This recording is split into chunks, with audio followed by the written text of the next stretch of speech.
What is going on, everybody? This isn't a Victory Monday. This is the morning after, the day after the what did they call it on Twitter? I can't remember. This is not where we wanted to be. The season ended prematurely, and I think most of it, if not all of it, has to do with the most glaring thing that happened yesterday, and that was the fact that we ran out of quarterbacks. You don't have a shot in the NFL if you don't have a quarterback. And honestly, I wouldn't have wanted to make it to the Super Bowl knowing that Josh Johnson could possibly have been my starting quarterback in the Super Bowl. So in a way, I know it sounds really lame and kind of a cop-out. I kind of happy that we didn't win if that was the case, but at the same time, a very, very disappointing end to a rather awesome season. So I'm going to let you guys kind of take this and you can talk about however you're feeling. I'm not as depressed because I saw the game coming a mile away after the injuries. So I kind of just absorbed it, and there's nothing we could do about it. It was out of our control as a team. So if you guys want to go, whoever wants to go ahead and take the reins. I'll go. Go ahead. I want to thank the players for everything they did this year. I mean, they really played above and beyond the Call of Duty this year. All of them, especially, good old Brock Purdy. Like he gets injured, can't throw the ball. Other quarterback goes out. He goes back in just to hand off the ball. You know what I mean? And he's trying to throw the ball here and there for this with the screenplays. In the short game, like he's doing everything he can. He knew he was a liability. That's why he took himself out, because he can't do what he needed to do. The way things are going, I think Kyle needs to really step up that positionless football type game, and we need to have something set up. We need to have a formation, a game plan, a scheme for if this thing happens like that again. Hey, this is way too much stuff going on for defense to cover everything. Like when we really need a play, you put in, all the playmakers, and it's, you got a screen off to one side, an option, a triple option off to the other, something that's crazy where you just got nothing but people with legs and ability to move. And, I don't know. We need to figure something out. But I think Kyle could have maybe thought of doing some of the stuff he tried there at the end a little earlier. Like I would have tried to come up with a wildcat offense in halftime. Also, you notice Debo started returning kicks late. Yeah, that was weird. The moment Purdy went down, you should have been having Debo in there or Ayuk, or, somebody like, hey, we need to get points another way. At least get good field position to where one run can get us, at least in field goal range. Something. We need to be able to get points. So there needed to be something like it's hard to foresee this happening, but now that we've seen it, I think we need to plan for situations in the future. Because imagine, I don't know, starting quarterback goes out next year. We got Johnson again for a backup, right? Maybe we need to, have that positionless football. You know what I'm saying? I don't know. I just don't think you can plan for something like that, Ryan. This is not a situation. This is a situation that is it doesn't happen. No team has gone through 4 quarterbacks. I just think once you get to that point, your season's pretty much dead.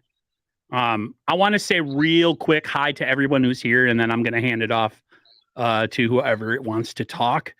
We got Raphael 562 always supporting. Thank you much. Thank you always. Raj has decided to join the festivities and watch us commiserate on the 49ers losing. Thank you very much, my dog. Raj. Mariah, supportive of the channel as always. Here to watch us commiserate. Thank you so much. You've done so much for the Niners community this season with all your giveaways, the way you run your stream. So props to you and Taryn. Santa Clara Era, he says, if you're not laughing, you're not living. Laugh at my pick. Oh, it's the fake Jimmy G jersey. Oh, that Those fan are all that did from that. Rise Where chat. does that fan that had a Jimmy G jersey and then he crossed out the 10 and made it a 3 and put Purdy on the back? We got Damian Lee in the chat, of course. David McNiner, aka David McNew. Thank you for coming through. Brian Culp again, always repping the channel since day one. We have Florence Lum, someone who came through the last time we streamed. I think she was here on Friday. Thank you for coming through again. I appreciate it. Sorry that we had to come together again under such crappy circumstances, but we appreciate you coming through nonetheless. DJ Eminem, he says, no more Johnson, please. I agree. Sorry, I hate to disagree with you, Ryan, but no more Johnson. And 49ers throwback. Thank you for coming through. If anybody wants to go and talk this unfortunate end of the season, be my guest. Take the floor. You know, I didn't think that it was ever going to come down to Josh Johnson as being quarterback, but I do remember me and a few other 49er fans saying, like, wasn't there a better guy that we could bring in case Purdy were to go down? I mean, you know, oh my gosh. It really, really sucks that it got to that point. It really does. I'll say this, you know, I think it's such a priority right now.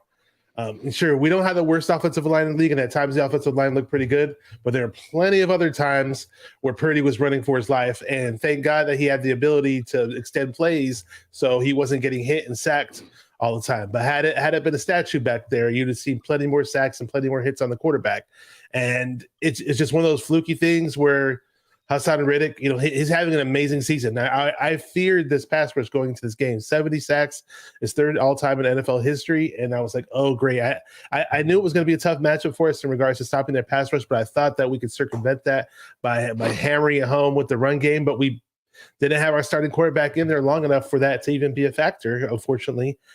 It really sucks. He just happened to hit, when Hassan Reddick hit him, he just happened to hit that nerve in the elbow, and boom, and now it's 6 months. You know, I was really hoping, I didn't want to talk, I'll save that for later, but great season. I mean, in terms of everybody coming together, you know, all the injuries that we had, the players came together, the coaching staff came together and found a way to make it work to get all the way to the NFC Championship game. We should be in the Super Bowl. We're not in the Super Bowl. We're good enough to go to the Super Bowl. You know, God willing that we're able to go again and again in the future, but you know, it doesn't seem likely. At the same time, your Super Bowl windows are usually short and closed unless you have an amazing franchise quarterback that's going to take you every year. But hats off to the players, you know, for toughing it out, and Purdy heal up quick. So definitely. Beto? Oh man, just want to first and foremost congratulate all the Eagles and their fan base for making it to the Super Bowl. Your team got there, and that's every fan's desire is for their team to represent themselves in the Super Bowl. And congratulations to the Kansas City Chiefs and Patrick Mahomes making it back. What a career for him, man. 5 years and 3 Super Bowls already. And congratulations to the Eagles. As for the Niners, also, I just want to congratulate each and every player, man, for playing their hearts out. Great season. 12, you know, you win 12 games in a row. Not easy to do. You go through all these quarterbacks, carousel of these quarterbacks. Carousel, you know, you go through your starter, your second, your third, now your fourth, and then your fourth gets hurt, and then you're forced to throw back your third back in there with a broken elbow, or you know, he can't throw. And once Philadelphia knew that we couldn't throw, it was over. I know that there's so many things that the Niners could have done this or done that, but at that point, you lose your starting quarterback, the only quarterback that gave you a chance to go to the Super Bowl and win, go out the window. Nothing else mattered. It don't matter if we got an extra 7 points. It didn't matter if we got if we make this game close or not. When you lose your starting quarterback, because you're right, seeing Josh Johnson in the Super Bowl, against Patrick Mahomes would not be a fun sight. And people say, "Wow, but at least we got there." No, sometimes That would have been fun. not with that quarterback, with the whole story, and plus the NFL, Vegas don't want that. Vegas, No. the It's not NFL Nobody would storyline. watch. Yeah, the storyline is the rookie, the 7th round pick going against the GOAT Patrick Mahomes and blah blah blah. That's a storyline. Josh Johnson against no. Now you have this young kid in Philly, up and coming, going against Patrick Mahomes. That's a little bit of better storyline. But hey, congratulations to the Niners. Sorry you had to play against the Niners had to play against injuries, against the Eagles, and against the referees on Sunday. And they lost to all three of them, unfortunately. There's only so much adversity one team can deal with before it's too much. And a lot of Eagles fans who don't think with their brain are going to say that we make excuses why we didn't win. But anybody who actually has, a noggin could see that the Niners didn't have a quarterback in the game. Am I mad at the Eagles for winning because of that? No, because if it was reversed and we were playing them and they didn't have a quarterback, I wouldn't feel bad for them either, because you take the opportunity and the chance that you have and you go for it. They kicked our ass, but I didn't really feel that they kicked our ass in the normal way, because I feel like the defense was on the field the whole game. We couldn't convert anything.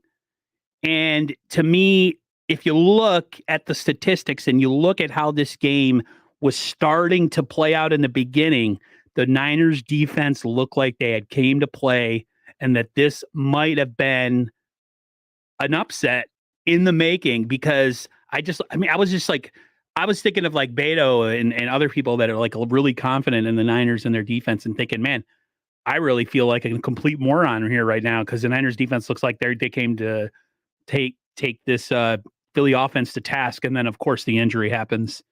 And once the injury happened, and then Josh Johnson, I was watching the game, but I was more or less like making notes for myself for future streams. Like, okay, I'm going to talk about this. I'm going to talk about that, because it was over. The game was a wrap. I guess the question I want to ask you guys, and then I'll leave it to you guys to talk again, is, does Kyle Shanahan have any egg on his face for getting 4 quarterbacks hurt this year? Or is it mostly just football in itself and chance and just bad luck? Like, if you had to kind of break it down, does Kyle get any blame? I'll go first on this one. Go ahead. Every coach as a head coach have to take blame. That's just part of the deal. You're the head coach, but is it his fault? Like that the quarterback got hurt? No. I mean, I know some people don't like this offensive line setup. They don't like a running offensive line compared to a run blocking type of lineman instead of a pass blocking lineman. The fact is, we went through a shitload of quarterbacks. Unfortunately, some people may say that running trade down the middle wasn't smart, or this. Everybody's entitled to their opinion. That's fine. It's your opinion. But I commend what Kyle Shanahan did this year to get to the NFC Championship game on your 3rd string quarterback. Not any team can do that. And people, when you're hurt, your feelings are all messed up because of the loss. It's the easy thing to do is to blame Kyle Shanahan. They were saying that Kyle Shanahan should be fired and this and that. And then they were saying that Brock Purdy's a pussy for not wanting to come back and play after he got hurt. You know what I mean? And it's like, are these really Niner fans? Because if they are, bro, sometimes I don't even want to be a Niner fan anymore. Because such an embarrassment of this idiotic stupidity that come out of these people's mouths. How is it Brock Purdy came back with one freaking arm to pass the ball because he didn't want our running back to do that. That takes guts. And Kyle, coaching up a team that was on their 4th quarterback and got us there with our 3rd string quarterback is kudos, man. You can't blame this on Kyle, and you can't blame this on Brock Purdy. And it's an embarrassment for me to know that some Niner fans, if they are truly Niner fans talking shit, if they're just want to be other fan bases acting like Niner fan, that's one thing. But if you're a true Niner fan and you're saying these things, shame on you, man. Sorry, I had to block Pat Culp in this chat and give him the finger because he thinks that Purdy's a pussy. So you can. Is that what he typed? Yeah. So God. Yeah, can, see, that's yeah. he ain't on that. Well, I think he's a Eagles fan. So you can. The stuff from Eagles fans on chats. Oh, You can eat a bag gosh. of D's, man. I'll congratulate your team on the win and taking advantage of a bad situation. But if you're going to come at the 49ers and say that their quarterback is a wimp or a wuss and all that other mess, you can go to hell. Real quick, last year when the Niners lost to the Rams, and I know the Rams are in the same division as we hit our division, whatever, but I actually rooted for the Rams over Cincinnati last year because I'm a big NFC guy. I want the NFC always representing in the Super Bowl. But after all this crap that I've been hearing from Philadelphia fans, this would be my first time ever rooting for the AFC over the NFC, right? Because of these idiotic fans. I think these are the worst. I mean, worse than and I can't believe I'm even saying this. Worse than Dallas Cowboy fans. The Eagle fans Dallas have Cowboys no fans are dignity. angels. They're angels. Dallas Cowboy fans are self-destructive in their own right. Like they go and beat up their own stuff. Yeah. But Eagles fans are talking as if like they beat us full strength with the quarterback playing. They knocked out. Good for them. They knocked out both quarterbacks. But like, have a little bit of awareness of what you actually watched. But both of the receivers combined didn't even have 60 yards. Their quarterback only threw for 121 yards. Yeah, they had their running backs only ran for 40 yards, I think. You know what I mean? It's like they didn't do much of anything on offense. No, the defense. That's why I said the offense could have just sustained. Yeah, it would have been a different ball game. I was thinking of you all the way in the beginning of the game. I was like, wow, I really doubted this team, and this defense looked like it was playing, and they were breaking up every deep pass that was coming, and then you get the fake one that didn't really happen. That was an incompletion. And a lot of people are saying, what do you think of that? Do you think it affected the game? No. I think the outcome of the game was finished once we lost Brock Purdy. Yeah. The referee, the flags, and all that other mess, it didn't really matter. Once you can't also, win in the NFL without a quarterback. What the hell? The fumble on the play where Purdy got injured, that wasn't a fumble. That was an incomplete pass because his hand was going forward. His hand was going forward, well, at the very least, Ryan, it was a 50-50. At the very least. Yeah, when it's a 50-50, you normally go with what's called on the field, right? You don't reverse it. So if they would have called that a fumble on the field, I wouldn't have liked it. I wouldn't agree with it, but I would have been okay if they would have kept that calling. The fact that they called it incomplete and then reversed it to a fumble on a really 50-50 ball, it was just, I'm telling you, these refs, and I don't like to criticize or blame referees for the most part, but when it's very evident, like it was in this game, not just that particular play, but a lot of different plays, like not showing the angle of Devontae Smith dropping the ball. Yeah, and Kyle said that he didn't have that other angle available to him. No, because they didn't show it to him because they didn't want him to see it. Exactly. And then once he didn't call the play, they start showing it to everybody. Isn't it funny too that and listen, we're not blaming the refs for losing. We're not doing that. We're not saying that we lost because of the ref guys. No, but there was some shady ass officiating, not just in this game. The Kansas City game was beyond atrocious. You had Richard Sherman going on Twitter after the game and just completely bashing the officiating. Listen, you're supposed to be involved in the game. You're not supposed to become a part of the game when you're a ref. I'm sorry. This is games like this. This is insane. Like, you couldn't be more apparent in the Kansas City game that the NFL is pushing for some sort of fairy tale ending with Mahomes with his supposed injury.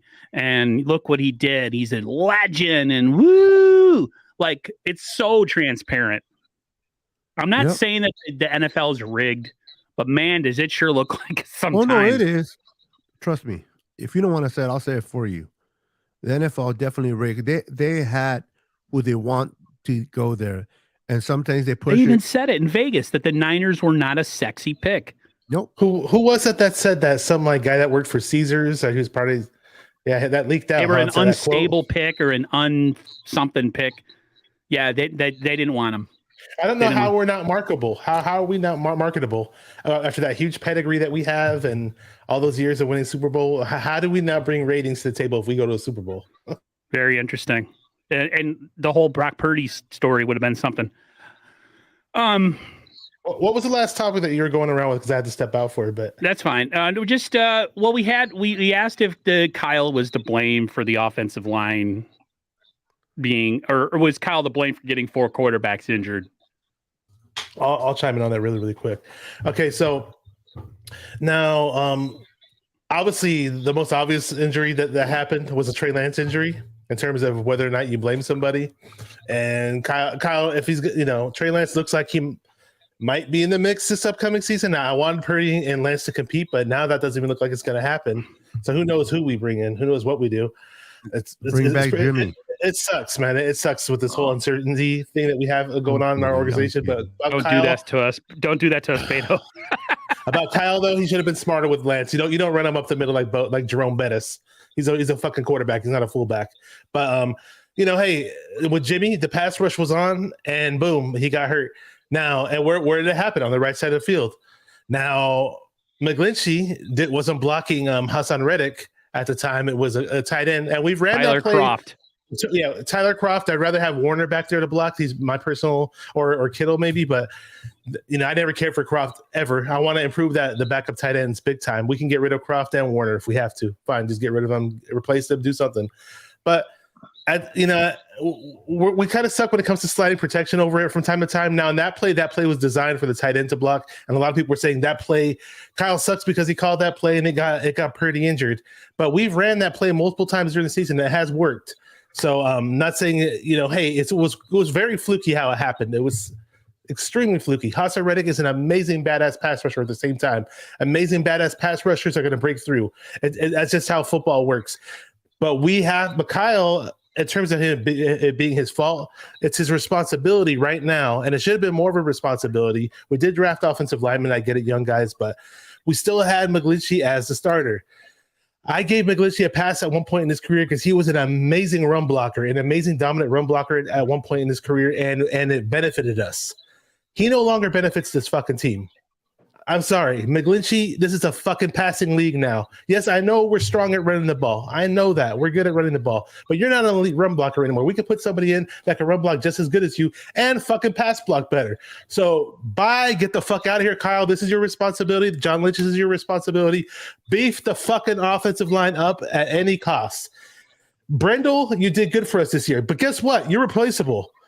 Burford, I love what you did as a rookie, but if we find somebody better, I'm sorry. I'd rather have you sit on the bench. McGlinchey, get the fuck out of here. That's it, man. Yeah, McGlinchey was really emotional after the game, McGlinchey. What was he saying? He was just talking, that, the team will never be the same and, they won't be the same guys together. I can't see any way that they bring him back. A lot of people are saying that they might be grooming, and I know you guys are going to throw up in your mouth. Rohan tweeted this. I know what you're saying. Colton McKivitz as his replacement. No. Hell no.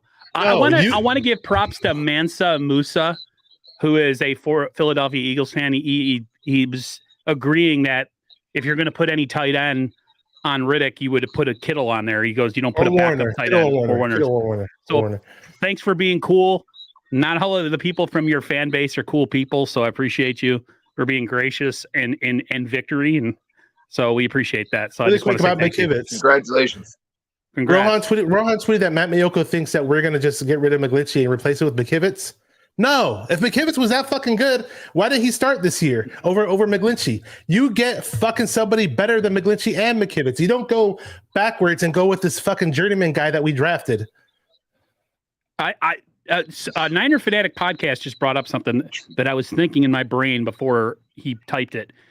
He said Burford is the future, but Brendel and McGlinchey are the ones to upgrade. I think Burford, wasn't there talk that there's a possibility they could kick him over to right tackle?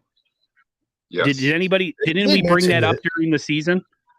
that was a possibility. I'd rather go Spencer Burford at right tackle and let's see what he has. I think that's where they wanted him to play, right tackle. They just put him at guard because McClinchy was there. Yeah, I just there is some blame to go around with Kyle, just like you said, as far as the Trey Lance injury.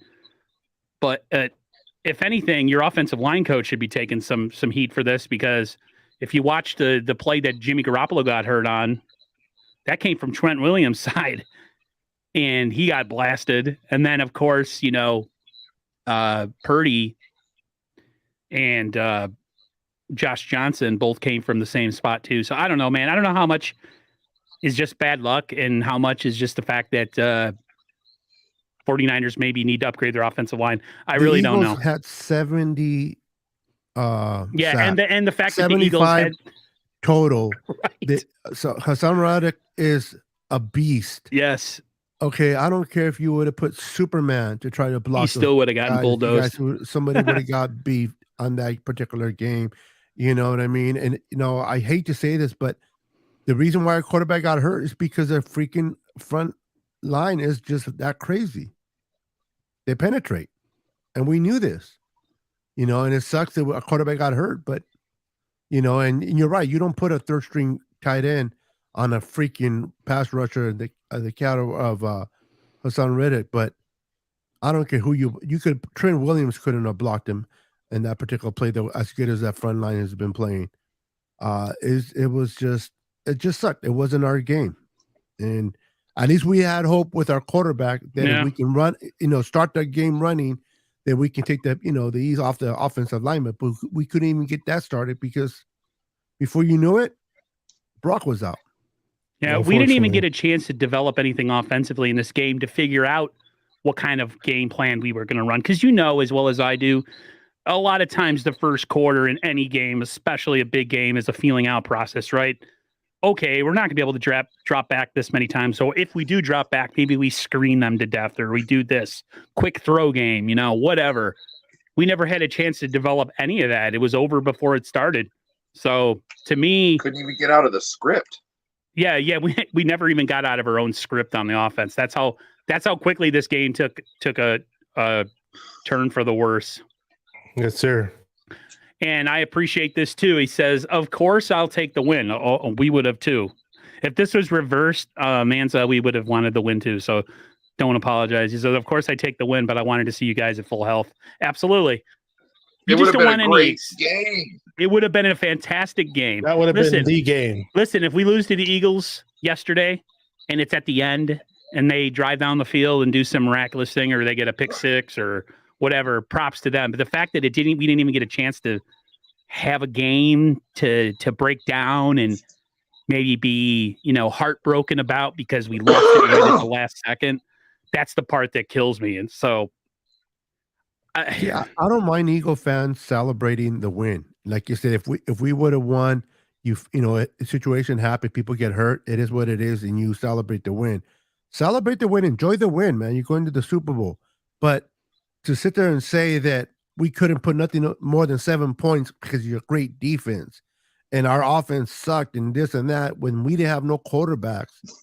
And that's the annoying part. That's the part where, they like 31-7. We killed you guys. We had no damn quarterback. You know what I mean? If it was 31-7 and Purdy had a 3 touchdowns and over 300 yards and you guys still beat us, or not, well, he can't have that many touchdowns, but you know what I mean? Like 31-7, but we played at our full strength, then you can gloat about how good your team is. But when you play somebody, it's like beating up a retarded kid and then trying to, that's exactly what it gloat is. About it. That's exactly what it is. It's like stealing candy from a baby, dude. Like, yeah, of course, Captain Obvious. Hello, who do we have out there? And I apologize for that remark. It's okay. It's okay. I use those all the time. Talk Sports says the O-line and D-line dominated no matter the score. Let's get real. It's easy to dominate the defensive line when you don't ever throw a pass past this first quarter. Exactly. Oh, look, we're going to run the ball 50 times in a row because we don't have a quarterback. Geez, I wonder what they're going to run. Hey, let's put the whole team in the box. I'm including corners, Yeah, there were safeties. 10 in a box, bro. How you run? Dude, if I honestly, yeah, if I was the moment Purdy went down, I would have shoved 10 in the box if I was the Eagles, the deep coordinator. That's pretty right much off the what they bat. did. That's They what- They yeah. did because they were not afraid about the receiver. They didn't care about Debo no more. They didn't care about Ayuk because nobody's and going to throw to Ayuk them. Debo, Ayuk, and Kittle I would have were pulled my nothing at that point. quarterbacks and put in all safeties. I'm just being realistic. You know what I mean? I would have put defensive linemen like everywhere. I would take out all my corners, safeties. I would just have every defensive lineman I have on the roster out on the field. Let's go into the rabbit hole that is off-season quarterbacks. You already know what I'm going to ask, so I'm just going to ask it. Do we take a shot at Tom Brady if we have a chance at him, if we have no clue when Purdy's coming back? He's 46 No. years old and cannot move. Yeah, He's a no, statue, I don't want bro. him. He's a damn statue. He is a statue. Well, Especially in Kyle Shanahan's. Yeah. the Okay, only look. way Just go putting ahead. it The out only there, Beto. I'm sorry. Go ahead, Ryan. the only way that it would help is with Trey Lance, like putting Trey Lance and Brock Purdy, putting Tom Brady in that room.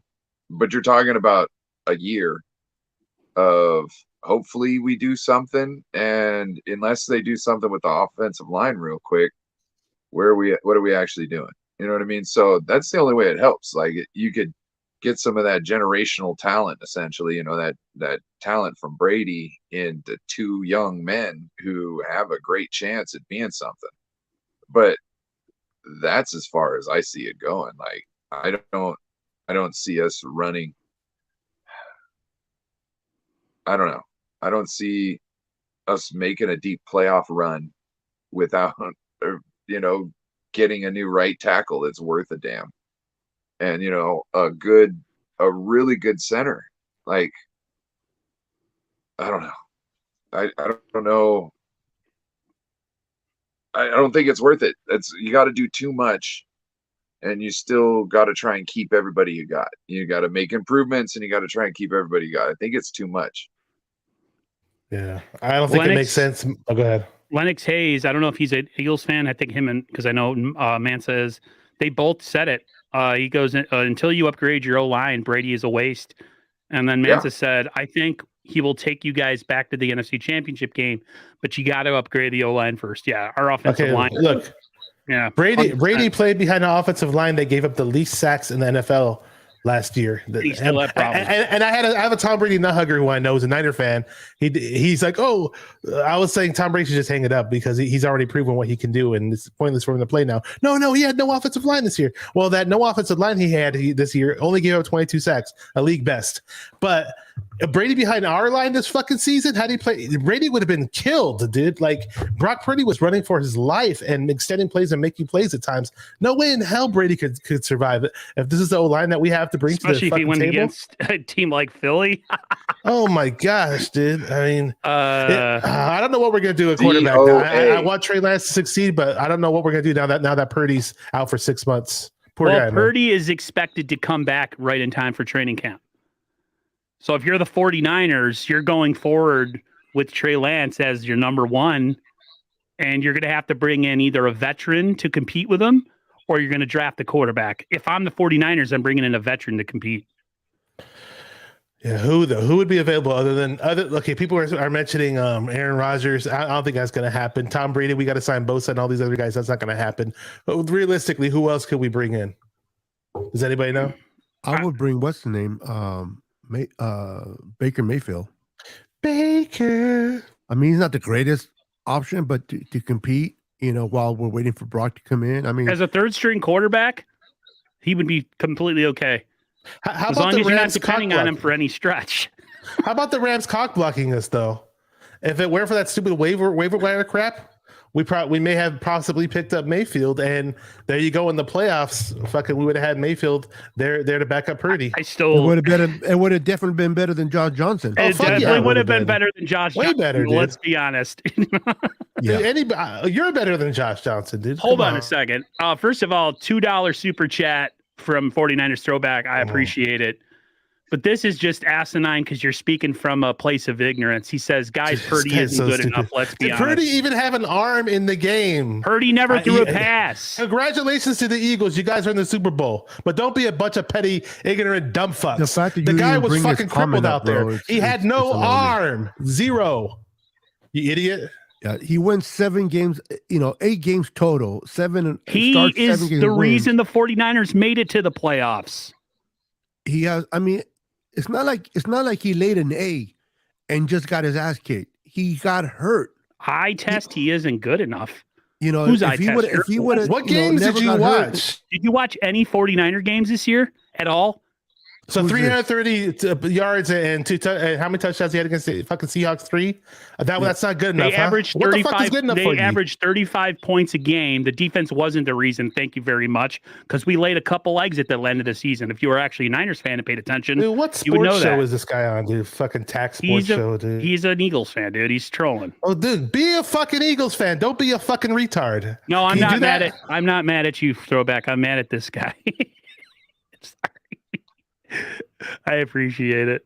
As if Jalen Hurts fucking threw 450 yards on us, He dude. threw 121 yards. Yeah. Dude, 120 the yards. defense stopped him on 66% of third downs. The fucking defense stopped him, and that's with the defense being on the field the whole fucking game. And they only ran 3.3 yards per carry. Yeah, they really were killing us offensively. Their offense really, combined their 2 top receivers, Devontae, and that one catch shouldn't even been a catch if it would have been overturned. It wasn't a catch. This is an obvious one. I would hope so. Hurts over Purdy, but that's not like a big hot take. Yeah. I think Purdy's way better than Hurts. I thought Hurts looked very underwhelming in that game, considering the No, I'm just saying 49ers that at never this price, man. really had a chance once the quarterback went out. I just want to see what 120. these Eagles That's just- fans are going to be at once Kansas City kicks their ass. You know what, dude? Get the fuck out of my stream. Thank you. Kiss my I can't ass. tell you what to do in your stream, but yeah. Hang on. I got something for this asshole if he's still watching. Oh, he just got Fuck you fucking bitch.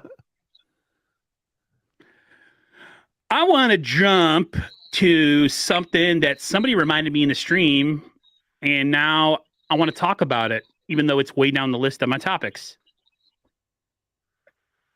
I'm jumping to defense. Dude, Javon Kinlaw got his ass kicked yesterday. He played abysmal. I know Ryan wants to say something because I could tell by the body language. Go Ryan. Go ahead, Ryan. Well, it looked horrible, that one clip I posted on Twitter. He got blown back, but he also was like at the wrong angle. So like he would have had to like drop to a knee and then like get his arm over. But he got wiped out. He's the reason the hole was so big on that big run play, because they were able to wipe him out of the way. The hole was right where he was supposed to be, and he got totally moved out of the way, and then a gaping hole. So, I mean, I don't see him coming back. What is the worth on this team? You know what I mean? We got to have somebody who can stop the run. Okay.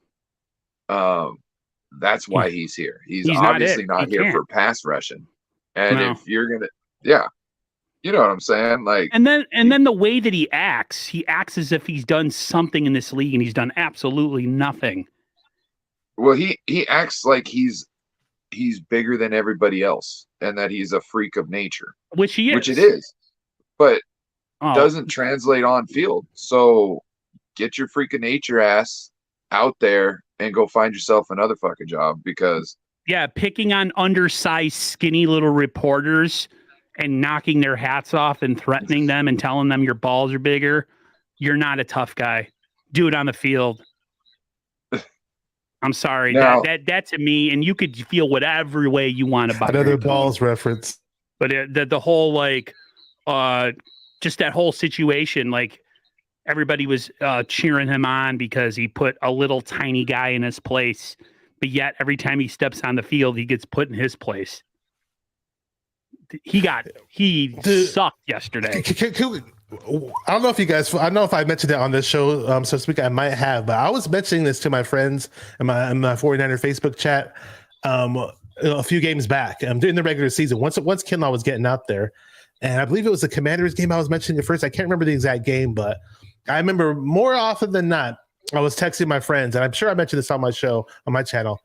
I was just like saying in these texts, I was basically saying, Kinlaw is getting worked. Kinlaw was getting worked. More often than not, I was fucking saying that. And we saw it again yesterday. So no surprise to me.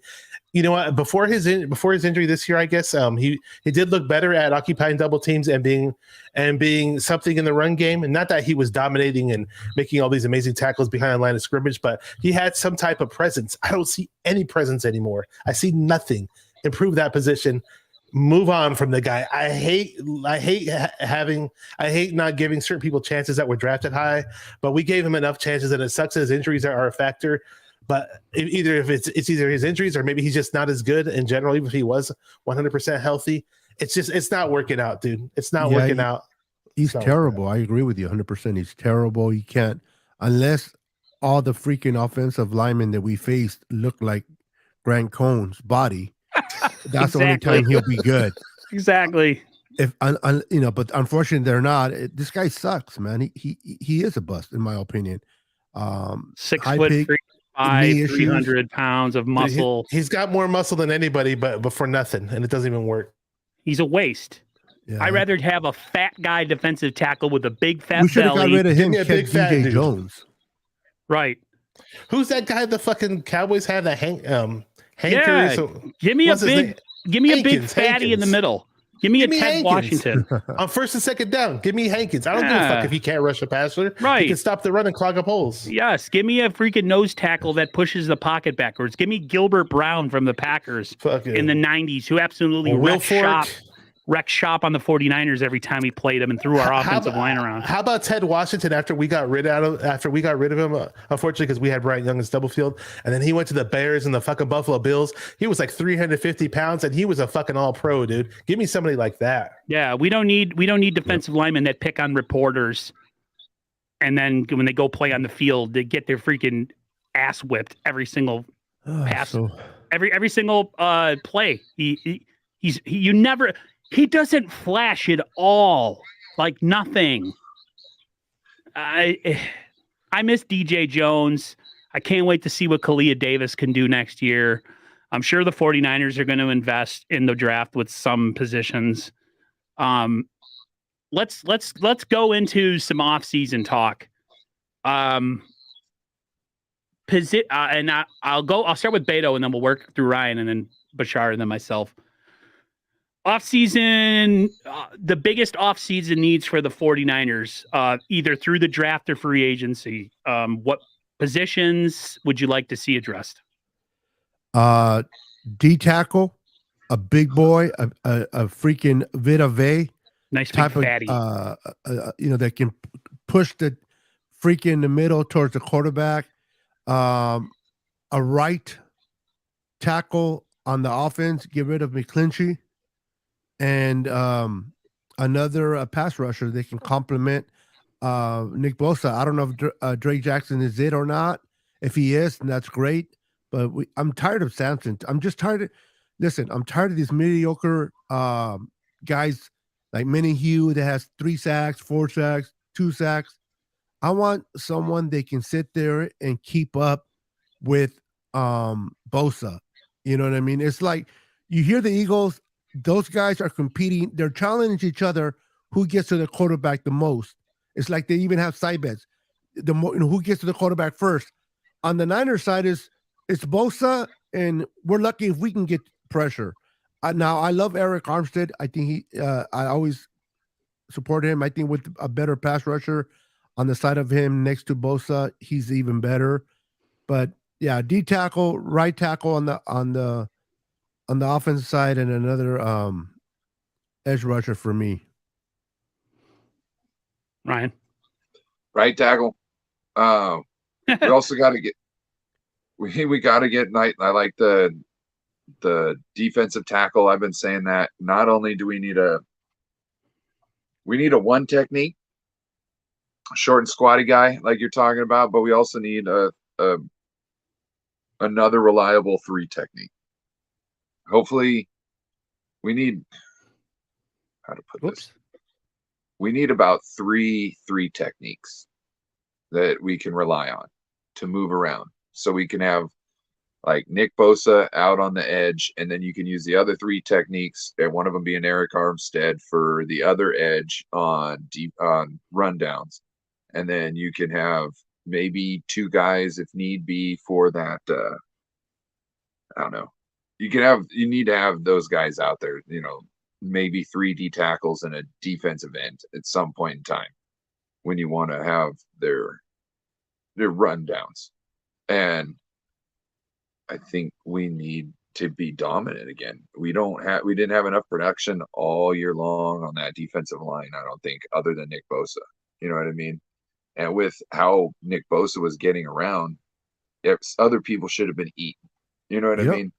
So at right tackle, we can't do this again. 4 quarterbacks in a year, and one of the biggest things is glaring us in the face is a player. You know what I mean? He's great with running, but it seems like Kyle likes to have one side, his pass is rock, you know what I mean? And that's the left side, obviously. And then the other side is your speed, you're quick. You got your right and your left. You know what I mean? Like you got your speed with the right and you got your strength with the left. And I think in today's football, you can't really do that because you have to be, it doesn't matter what side somebody's on. You have to be able to go from both sides. You have to be able to call a play at any point in time. You can't have the quarterback, looking downfield like this and having to strain his eyes to see what's coming from the right side. That's we need and a cornerback. Sorry, we need to go deep into cornerback again. We need to make sure we get some guys. I don't care if we get 4 guys late. You know what I mean? See who sparks. Keep them on. Not late, but like 5th, 3rd. Go ahead, Bashar. I'm here. Yeah. So, sure, we had a great season. We have a great roster, but hey, if you're not trying to get better, then guess what? You're not winning the Super Bowl, or you're not going to the Super Bowl. So, we have to obviously, that's why I was, some people probably misunderstood what I said and saying in terms of trying to beef up the offensive line. And they're saying, oh no, you don't get rid of Burford. I'm not saying get rid of him, but I'm just saying that if we just miraculously happen to draft somebody who's better than him, and hey, if he replaces him, I'm not going to be sorry about it. Hey, you want your best team out there. You want your best players out there. The unfortunate thing was we drafted Drake Jackson. Where in the fuck was he in the last weeks of the season? Why weren't we playing him? He never looked like he was a terrible player. He never looked like he was bad. At times, he was looking pretty good. So do we go edge rusher again? I wouldn't mind picking up another edge rusher, one with a bit more speed on the outside. I'd welcome that. I'm not saying it's the first thing that we should draft in the draft, but you never know. That might be the best player on the board at the time when we pick first. And we have a plethora of picks. So I in my opinion, Kyle always goes edge first pick in the draft. And Kyle loves building in the trenches. I get that. But you know what? If that edge is the best player available on the board, I'm going to be okay with that. I'll be honest. And for fuck's sake, play the guy. Don't have him sit on his ass and deactivate him for fucking games that are important. How are you going to develop his ass, right? So we're probably going to draft a running back somewhere. We always do. Just don't have it be the 3rd round. Please do not. It sucks. TDP, what the fuck did he do all year? He didn't look bad when he had the ball the last few times in the most recent games, but do we even use him? People like Jordan Mason a whole lot more. I don't know. Do we keep Jordan Mason? Do we try to develop Jordan Mason much more than we already have? We'll see what we do. Wide receivers, does Ayuk stay or go? Danny Gray, did we even use Danny Gray? We still have Danny Gray in the mix. So many positions out there. I mean, obviously we mentioned right tackle. It's a lot of stuff, that we could probably get better on. But at the end of the day in this draft, when it comes up and free agency is going to come up too, obviously, I'd say just best player available. You usually can't go wrong if you do best player available. I don't really have any major preferences, but there's definitely holes that we can plug. And, we mentioned the big fat run stuffer, D tackle type guy. We love our athletic D tackles, but have one big, huge fat motherfucker in the middle. Why not? Why not complete your D line that way? When you have a whole bunch of guys that can do the same thing, it's good in a sense, because if one goes down, you got somebody come up with a similar skill set, which is fine to replace them. But you need somebody else to stand out that does something that nobody else really does. I think that's very important. So the draft's going to be interesting. Who knows? Maybe towards the bottom of the rounds of the draft, we draft the fucking kicker because Robbie Gould's not going to play forever. So it's going to be very interesting. I'm going to D'Amico Ryans for taking the Texans job. Oh, he did take the Texans job. Yeah. Oh, it's not out wow. yet. I have inside sources. Oh, you do better, huh? No, I'm just guessing, but I think he's going to take it. There's no reason why you wouldn't, and I think we're going to get a 2/3 for him maybe next year and the following year. But I want to just say something what Bashar said, or second his emotion. Don't ever, Kyle, draft a freaking running back in the 3rd round again. Thank you. While you're a quarterback, while you're a head coach of the Niners, man. Listen, undrafted quarterbacks are the best ones to get. You seem to really have an eye for those. I mean, TDP. I mean, you're right. He didn't do much. And then the guy we drafted, what's his name? Last year. Mitchell. No. Trey Sermon. Oh, Trey Sermon. He's long gone. The Eagles cut his ass. There's another one. Yeah. So it's like stay away from the 3rd round. Because we're gonna have quite a few 3rd round. I think we're gonna have 3 3rd rounds this year. Please use it. Maybe 4. Or 4, yeah. But please use it other than running back. Hopefully they can get somebody. They can either move up or get someone for that D line or offensive line. But they need to beef up the trenches, in my opinion, on both sides. So the cap is expected to go up. The Niners will have around $16 million in money, which is actually 10th most in the NFL. But the cap is going up to $224 million.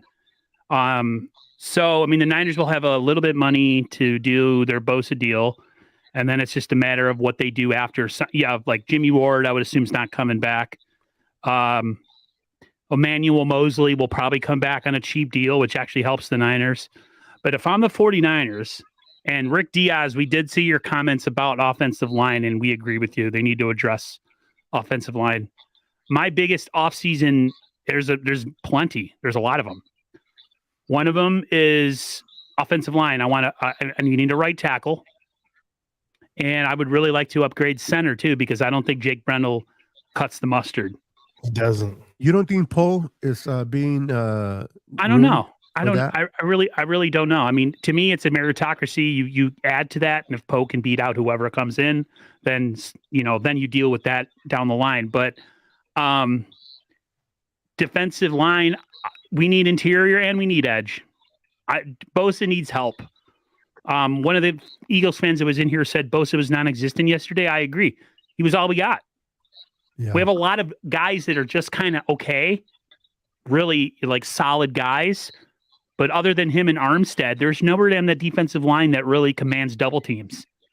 I would like to see us get a nose tackle, a big, fatty, 6 cheeseburger eating ass hanging out the buffet line. Yeah, with his big old belly hanging out under his shirt. When Vince Wilfork had like that fat armpit fat, like I want one of those guys. Vince Wilfork was on the Food Network the other day. They were doing some NFL tailgate show, and that just lost a lot of weight, man. I don't know if you've seen him lately. Yeah, most of his weight was before for that position, but a lot of players usually lose it after they retire. I would like to see us address cornerback again. Javarius Ward played really good for, I would say, 95% of the season. He had a couple games here and there, but no quarterback is unbeatable, or no cornerback is shut down. I mean, look at Jalen Ramsey. He's had some bad games. You don't like that guy? You don't like that corner we have already in the process? Quantrez Knight. Quantrez Knight. I don't know too much about him. Yeah, he's a beast, bro. He just hurt. He was red flag because he was injured, but. We'll see.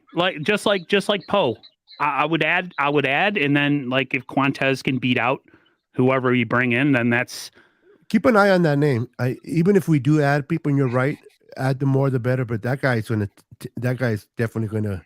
And Mosley's a free agent, and he's injured, so I'd love to see Mosley come back, but then again, who knows what kind of prices he's going to command, and who knows if we can even sign him because we got to I think sign. the 49ers bring Mosley back on a very, very incentive-laden deal. Priority number one in this offseason is re-signing Nick Bosa to a massive contract. Priority number 1, 2, 3, and 4. He'll be about 33 a year. Verrett, bring back? No. It's time to say goodbye. I'm sorry. He shouldn't come back for his own. I'm sorry. Yeah. He should I just like retire and that be done. The guy's body can't hold up in professional football. It just doesn't. I'm sorry. He's a local guy. I'm happy that he came to join us and help us out, but we definitely got to move on for that guy. Yeah, I'm sick of going through this every offseason where they talk about how good he looks in camp, how good he looks in OTAs, how healthy he's feeling, and then as soon as he steps on a field, he blows a ligament, like every single time. So D-tackle, edge, corner, we have some holes. I mean, we're a really good team, and we got a lot of talent, but we definitely have some needs. So corner, defensive end edge, defensive tackle, guard. Tie it in, bro. I would like to see another tight end. Let's draft the tight end in this draft that can catch and block. Yeah. I don't care if he's That's a slow. lot to ask. Hey, we found Kid on the 5th round. Let's do it again. We can do it. We just have to, be focused on it. And Ryan Colt says that we need a new kicker soon. Robbie Gould isn't getting any younger. That's what Bashar said. I agree. I'm not a big fan of our punter. I think he's ass cheese. Really? You don't like? I like Wish. I like Wishnowski. I'm not a big fan of him. The kicker for the Cowboys is going to be available. You want Maher, Brett Maher? Yeah. I don't know. Like, I feel like most times we go into an off season and we're pretty much set and we know we only need a couple guys here and there, but this is definitely going to be an off season where the Niners, they have some work to do. Speaking of defense, something happened today or actually last night that I was really sad about.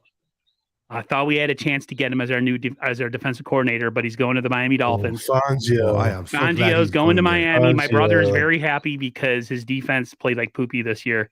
But they also had a lot of injuries too. So I don't know what they're going to do. Defensive coordinator.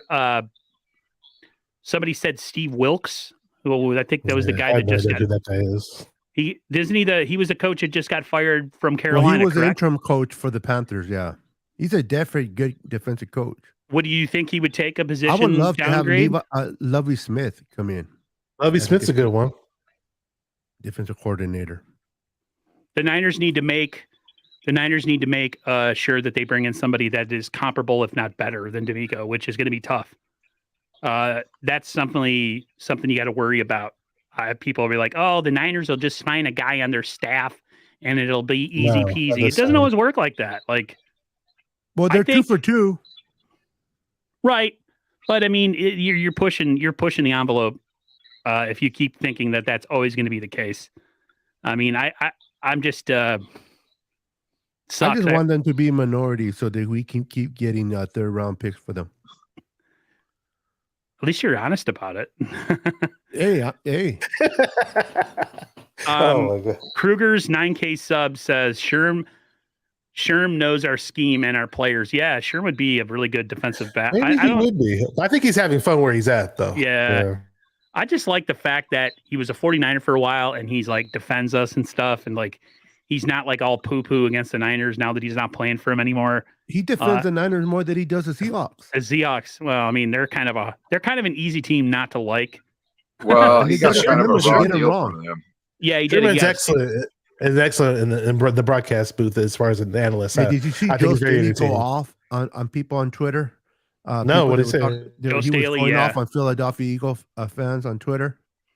Yeah, he was. Let's hear it. He was just. I can't recall everything, but he was like, he was people that were going after Purdy, people that were going after Coach, and just going off. I mean, you just type in Joe, and you'll see all his. That dude was on fire. He was attacking a former NFL player that like the last name's like Thibodeau or something. Some no name. Fortenbaugh. What was he? Joe Fortenbaugh or something like that? I heard he was saying something. I'm not sure what he said though. But 95.7 was talking about him. I don't know. All I know is that Joe Staley was in his bag freaking ripping on people, talking about they sucked and they were no good. Yeah, I'm going through. Did you guys see 95.7 the game? Bonte Hill and Joe Shasky. Bonte Hill put out on his Twitter the video of him walking through the fucking tailgates in the parking lot at the Eagles Stadium, and he's got he's recording people while he's walking through. And you see all these Eagle fans coming up to all these Niner fans, going like this, say "fuck you." They call you fucking pussies, and they said the whole game. Bonte Hill and Joe Shasky just had all the people yelling at him and cussing him, saying "you fucking pussies." And Bonte Hill said, "You know what? 2 or 3 times I walked up to people and I said, okay, what's up? Let's do something." What'd you say? And then they go, "Oh no, it's just a game. It's just a game." He now said that he just now hates the Eagle fans, the worst Eagle fans that he's ever hated anybody because of that. For a team that finally won a Super Bowl in 2017 and was pretty much non-existent before that, they got a lot of freaking piss and vinegar behind. They've always been like that before they won a Super Bowl. Didn't they cheer when Michael Irvin pretty much paralyzed himself, right? On that horrible turf in the Meadowlands. They're terrible, bro. I don't put anything beyond them. And I feel bad for the Eagles fans who act like us, who act like regular NFL fans, because there's a lot of good ones, but that's a good point, for sure. Did you guys see the 49er fans? There was a 49er fan going after Joey Bosa. And Joey Bosa was getting into it and arguing and fighting with the Niners fan. I didn't see that. I saw the pregame where Joey Bosa was wearing his Niner jackets and wearing all his Niner gear. That, bro. Support of his brother. He needs to come to the Niners so he could play 5 games a year when he's not hurt. To us. But Joey Bosa was taking pictures with fans and little kids before the game started. So with Niner fans, it was really cool. Joey Bosa kind of does what he wants. He's kind of an interesting cat. He's even weirder than Nick. I can't say that I would want him on the team because he's never healthy. That's that he gets hurt too much. So he just gets hurt way too much. But in a pipe dream, in a world where money doesn't count and you can do whatever you want, like Madden, turn off the salary cap. Yeah, of course. Let's just find another Joey Bosa out there. They're out there, man. I just for the year that we had and how good it went at times, it was just kind of disappointing that we didn't really have a chance to go at the Eagles full strength, full tilt, and then let the cards kind of fall where they were. You can't. I tweeted it on Twitter. I said we literally ran out of quarterbacks. That's what happened. That's what happened. You can't win the NFL if you don't have it. It's like going into a baseball game, right? And you have no pitchers. So you got to put a freaking shortstop and have them throw for 9 innings. You could put the greatest Super Bowl teams of all time, just name 10 of them, and have them go into that game with the quarterback options that we had in terms of a crippled guy that could only take handoffs and hand off to the running back, or Josh Johnson, who basically, he could only throw like a 2-yard pass. He's just crippled because he sucks. Yeah. I mean, good luck with those 10 greatest Super Bowl teams of all time winning the game yesterday. It was virtually impossible. The 1984 defense could have won that game. Yeah, the Bears defense. Even if we had the Bears defense, we still would have lost. Yep. Dude. Showboat 7278 says, "Imagine rooting for the Chiefs to win the Super Bowl. What a world!" I know, right? I'm not rooting for anybody. I'm not watching the Super Bowl. I'm protesting. I've had years where I said I didn't watch it. I ended up watching. It's just that I'll watch. I literally have no one I'm going for. I don't care about. I'm rooting for team. Rihanna. I'll watch, but I just this time I'll pick scraggly hair that she has. Yeah, she looks great. Meow. I'm trying to figure out. Listen, Kruger's 9K sub. I'm not picking on you, but what the heck is the meaning of? Were you really Larry Kruger's 9,000th sub? Please let me know. He's so proud of that, is he? That is some crazy. It looks like what it looks like in your picture from behind. Never mind. I probably shouldn't say it. No, well, type it to me if you're not gonna fucking say it. I can't tell what that looks like. He looks like that dude. I'm not gonna say it. No, I'm not gonna say it. He just looks like somebody famous. You know who that's a picture of? I just zoomed in on the picture. It's Shannon Sharp. Is it Shannon Sharp going? It's Shannon Sharp when he was arguing at that NBA game with them, the players from Memphis Grizzlies, I believe. Hold on a second, guys. My brother's cat needs to get in here before it pisses on the rug upstairs. Give me a second. All right. Let's go on your mind. Give us some entertainment with your sound effects. No, we need something on the rug. We need a sound effects pissing contest. Really? There you go. Start it off, bro. Start it off. I don't know what the fuck I should say, right? I'm like tongue twisted. I know. That's a pisser. Crazy cat. Yeah. The hell? Is your cat? Did he can't make it in? Yeah, he's coming down. So hey, just for everybody to know that Aaron let Pussy into his office. Any day, any time. Ah, for- Gotta yeah. watch out. That pussy's a pisser. Yeah. Pa-pa-ra-pa-pa. You guys are ridiculous. I knew as soon as I said I gotta let my cat in here. Hey Corey, there's a video for. Sorry, Could have been worse, bro. I Corey. could have said that's when he puts it there, it comes in, but I didn't do that. There's a question for you, Niners Sickness from Corey Davis when you get a chance to address it. What's up, Corey Davis? Where is it? 906. Did you see? Oh no, bro. I am not watching none of his videos Rudy's right gloating off of something his team didn't even do. Wow. now. Yep. Yeah, I'm not watching his videos right now. I'm not gonna watch him.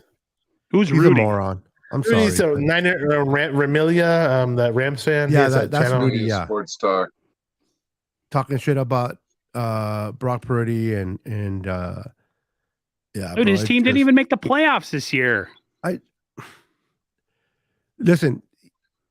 That was his Super Bowl. Your Us team losing. didn't even defend its title. Yep. Your team literally, whatever. Had the dude. worst record. We're gonna own you next year too. You watch.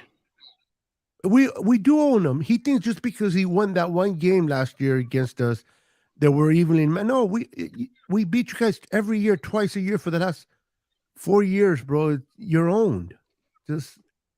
And what he don't realize is his team's going to lose a shitload of players because they're in salary cap. Hal. And they Carnage, suffered from it this why year do too. you believe that Grant and Larry are clowns? Please explain. I don't. Carnage doesn't like Grant or Larry. We've both had Larry. I've had Larry on my show. I've had Larry on. Yeah, he's Hey, had Larry Brandon on. and Larry. I didn't see I that. get along with Larry Krueger just fine. I respect him. And I love what he's done for Bay Area sports media. Look at this badass cat. That looks like a fucking tiger. It's one of those really expensive. You badass. All right, hold up. Watch him Get down. scratch you. Papa. Or what do they do? That slap thing they're famous for with their paws. Oh, a bat. Batty. Yeah. I always see those on TikTok. The cats are just papa. They come from behind and hit the person in the head. I'm like, I would have killed it. That would have been the last thing that cat did. Showboat 728 has a question if you want to answer that one for anybody. Sure. Thoughts on ready-made QB in case neither Purdy or Lance are ready for next season? Carr is that's he would be way too expensive to even be somebody that you could even think about that. The cat that I have, that's a super expensive Bengal purebred friggin'. My brother spent like $2,000 on it. Yeah, 2.5 pussy right there. It's a friggin' beautiful cat. He's just bad as hell.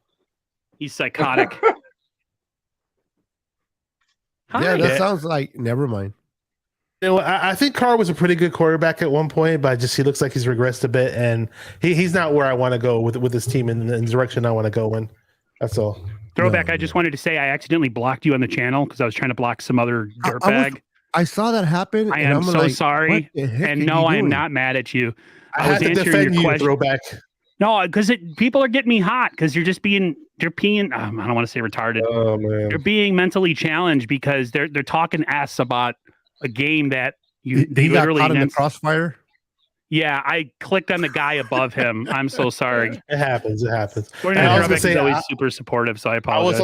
I was on the chat for the morning roast for 95. By the way, guys, a great thing if you guys want to go on YouTube, look up 95.7 The Game, and then look up the morning roast, their stream from this morning, and watch like the first 10 or 15 minutes. It's Bonte Hill and Joe Shasky. They do a wonderful job.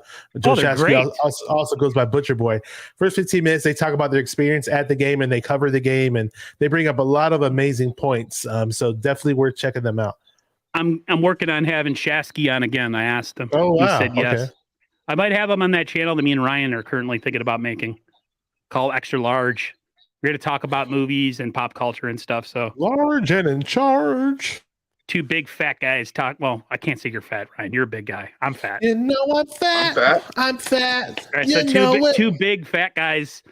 And, maybe I'll have Shasky on there instead of the 49er channel. And we could just talk about Star Wars. I have one of my gaming buddies who was supposed to be part of the channel, but now he's going to become a trucker. So he's you have great guests. I have great guests. Singular. We're not great.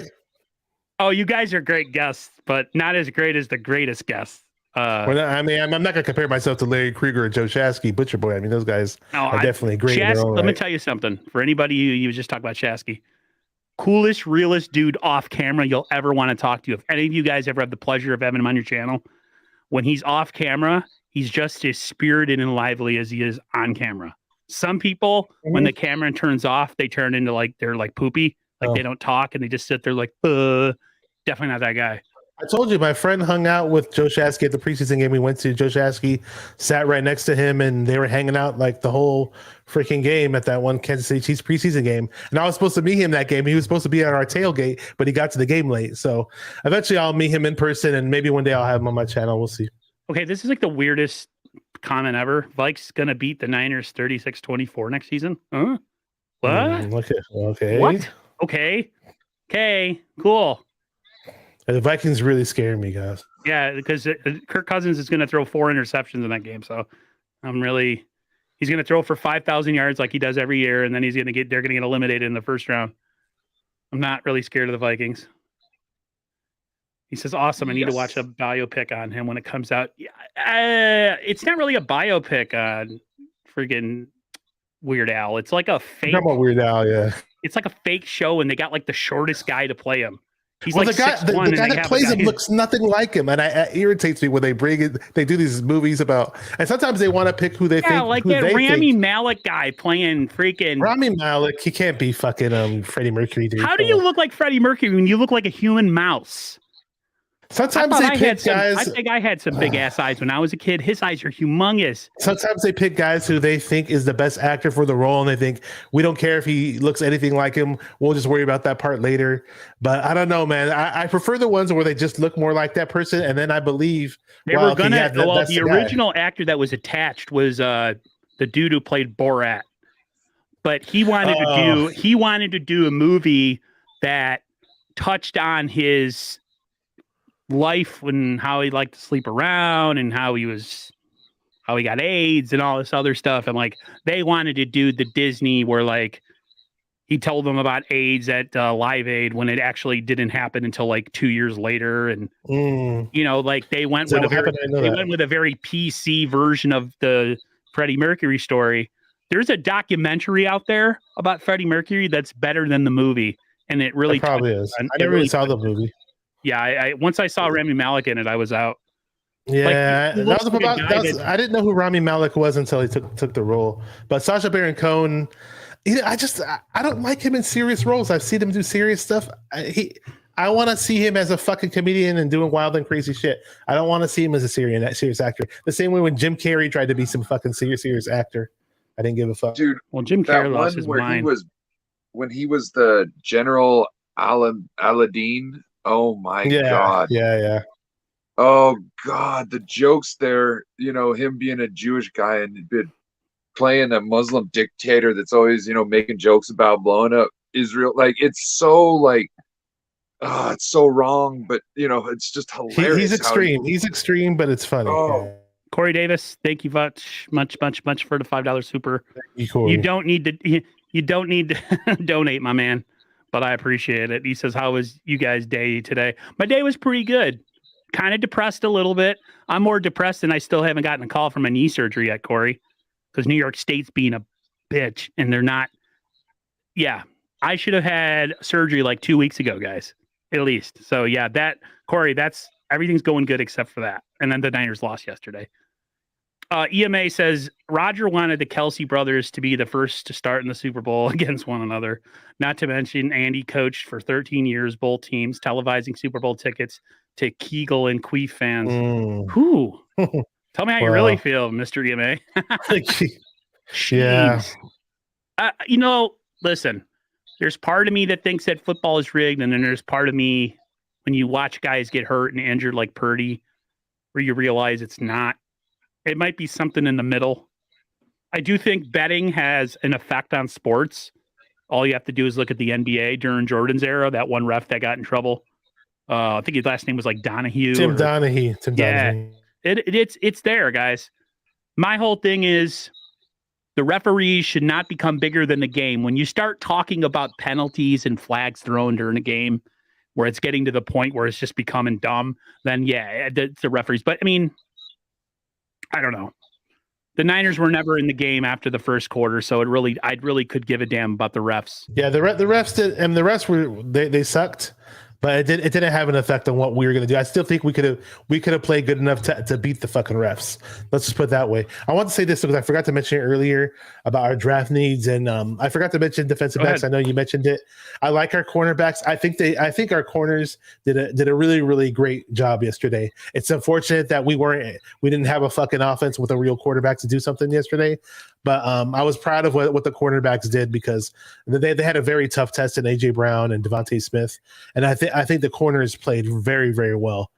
So but again, I don't like our depth at the position at all. So I know Beto mentioned Quantrez. I hear a lot of Niner fans bring him up. I just don't know enough about him. I haven't really seen him out there to have an opinion on him. Samuel Womack looked great in the preseason. What do we see from him in the regular season? Nothing. Maybe he develops. Jimmy Ward possibly leaves as a nickel corner. It doesn't. I heard Jimmy Ward said some really dumb shit in the pressers. Yeah, Jimmy Ward got a lot of grief from. He got a lot of grief from Dante Whitner. Dante Hittner, because he wasn't like talking about how sad he was that we lost or disappointed. He was talking about himself. About himself getting a bag next year and how he thinks he did and what kind of player he was. Like, he didn't seem disappointed at all. And Dante freaking ripped him. And I'm all for Dante Whitner. I applaud Jimmy Ward for what he did on the field this year. I saw that. That's the greatest pick ever. I don't understand it, though. The refs helped him win. Yeah, the refs helped him win, so they traded jerseys. I got it. But I was gonna say, I applaud Jimmy Ward for what he did during the season. He was never a nickel corner, and we had to make him one because of necessity. And he did a very nice job. In the beginning, he didn't look so good, but when people challenged him, he started to look a whole lot better. And he took it upon himself to develop that role, which is fine. Nothing against his play on the field, but come on, have the right mentality. Quit making it about you. And you're saying dumb shit like, "Oh, well, I did my job," and blah blah blah blah. And it's like, dude, come on, man. If he wants to be like that, he can fucking kick rocks and we can try to replace his ass. So he's very replaceable in his role, though, because I want to get a true nickel corner. I feel like, Diamondor Lenore grew in front of our eyes this year. He's not quite a shutdown guy. He can get beat by bigger guys. But for the most part, I mean, if you look at the stat line from the NFC Championship game, him and Charvarius Ward didn't let up anything. They were very good, dude. They played well, and there was no rush. Yeah, the pass rush wasn't all that. We didn't have a pass rush. So if I'm the Niners, like I said, we got to work on the pass rush. Dude, the Niners, listen, we have a lot of third-round picks coming this year. Let me ask you this. I'll ask Beto first. If you're the Niners and you accumulate another third-round pick, do you take a pick from the following draft and maybe some picks this year and kind of trade? If you find a player, would say maybe back half of the first round, middle of the second, and you go and trade up and get them, do you make that move? I'm sorry, to get who? So with the Niners having a ton of third rounders, and they're going to probably get another one with the signing of. Yeah, I follow that part, but so we got that. Do you take some picks from the following draft, some higher picks, and if you see a player in say like the back half of the first, maybe early second, that you want to trade up for, would you make that move? It's funny we're talking about the draft already, but you gotta. You have to. We're not playing. I don't know if I want. It depends who the player is and what position. I don't know if I want to touch any draft capital for next year. I would like to kind of leave that alone, or depending on what we'll be giving up. But I wouldn't mind giving up maybe a fifth and a third for or in I don't know what they will have to give up to move up to number 2, but I think they can find, if the scouts do their job as they normally do, I think they're going to find a lot of good players in the third round that they can actually pick from and not having to actually even move up.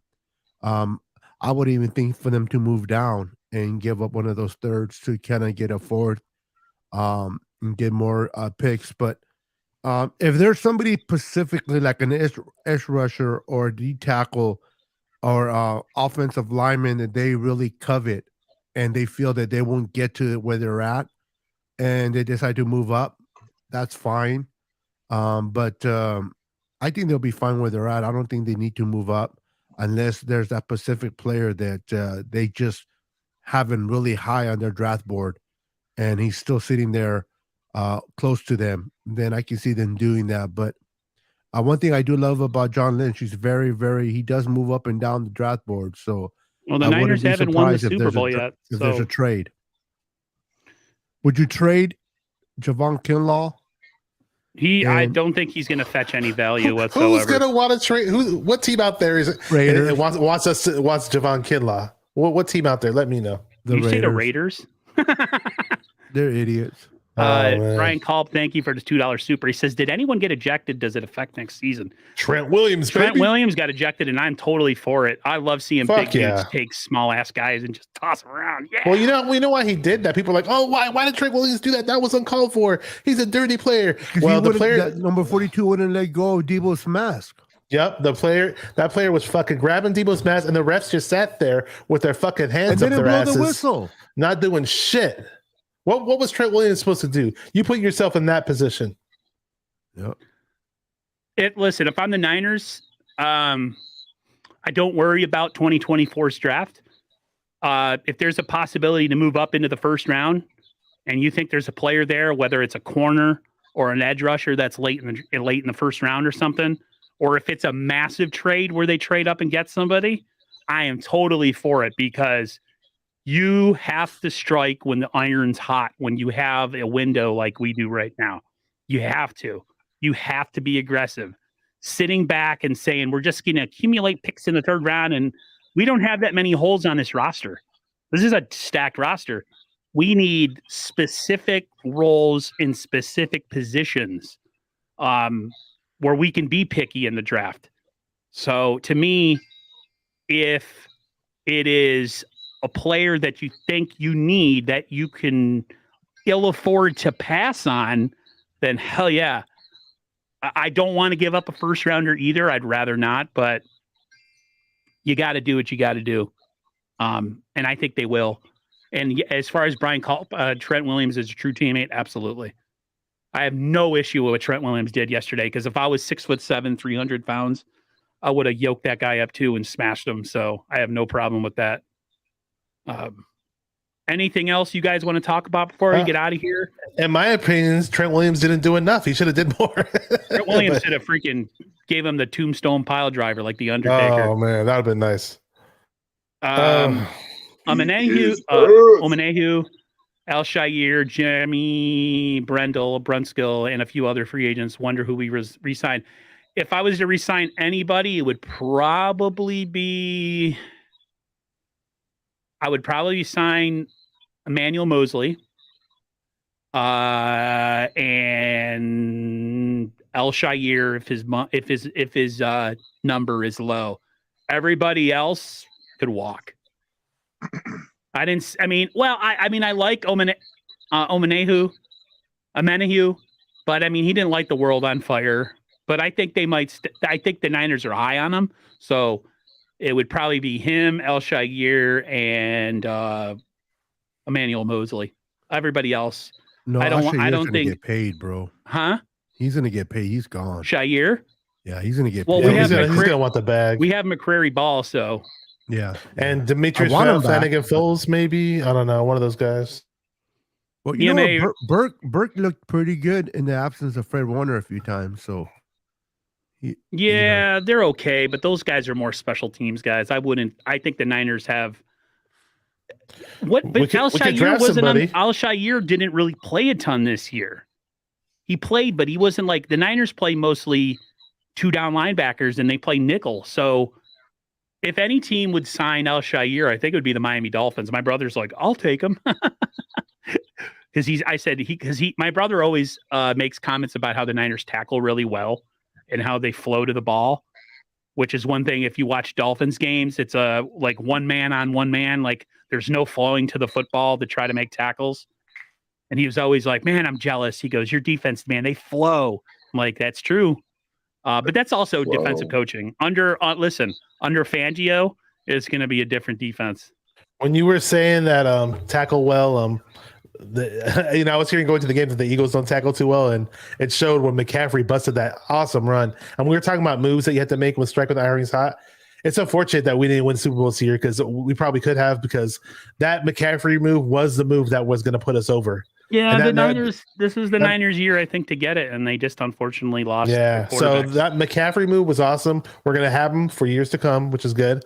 Who knows if we make another move like that? I don't want to expect it, but I definitely. But you said, hey, maybe we might move up into the first round. I don't know if there's any player out there that they really have their eyes on. I can't think of a player at the moment, but if anything, like I said earlier with the draft, we have hella picks. If we go with best player available, hey, we can't go wrong. Aztec says, "I bet 10 million Jimmy stays." Oh, Listen, gosh. please I do don't not. want Jimmy back. We Oh, don't no. want him. I don't care. No, Jimmy. He was smiling on the sidelines while we were getting our faces kicked in When yesterday. you're smiling, you are smiling. Samson Ebukam is gone. I agree. I don't think he's coming back. Yeah, Ebukam, we could do better. You making $6 million a year and you really have no impact. You can go. Bye. He'll go back to the Rams. Hey, you can go back to the Rams. I don't care. I got money for him. Somebody typed he was y'all best quarterback. Okay. Yeah, okay. Again, Lance will do way more than fucking Jimmy does. Get Bills the fuck out of here, dude. 559 says y'all need to pick up a QB. Lance isn't the guy. Okay. Thank you. It's he got to have at least one Trey Lance sucks comment in the chat a night, right, guys? Mm-hmm. 49ers throwback says players look sad. Why is Jimmy smiling? Because Jimmy doesn't give a damn. Jimmy only cares about Jimmy. When Jimmy got hurt in that game where he snapped his ankle, he went home. He left. The Niners were still playing and he left. He don't care about the 49ers. You notice they stopped talking about him late in the year after Purdy started balling. They don't care about Jimmy no more. Neither do we. He can go. Anything else you guys want to talk about, or are we going to get out of here?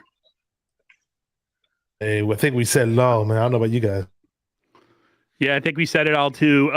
Chat, most of you were great. We had a couple buttholes in here, but I blocked most of them. Pretty much now it's just going to be, we're looking forward to next year. I don't know what the streaming schedules for myself is going to look like going forward. I know this week I'll still be on with Ted Talks on his channel, and we'll do the Friday show, me and Beto and Wolf and possibly Raj, hopefully, and Amin the Dream. But it's going to be, more of the same. We're going to be looking forward to the future, but I just want to say thank you to everybody. Last minute super chat. Gage Camplin says, he says, sometimes it's better to be lucky than good. Yeah, I can't hate on you guys for winning. As long as people are honest that the Niners took an L once their quarterbacks went out, then I'll be okay with it. But that's going to do it, guys. It's a strong chat. A lot of people watching. Appreciate it very much. I'll keep you guys updated in the community tab, what's going on the channel, and the rest of us, what we'll be doing in the off season. I'm sure we'll do some draft free agency streams and all that happy horse s. So everybody have a great night. We'll talk to you later, and win or lose, go Niners. Go Niners. Let's go. Thank you, everybody.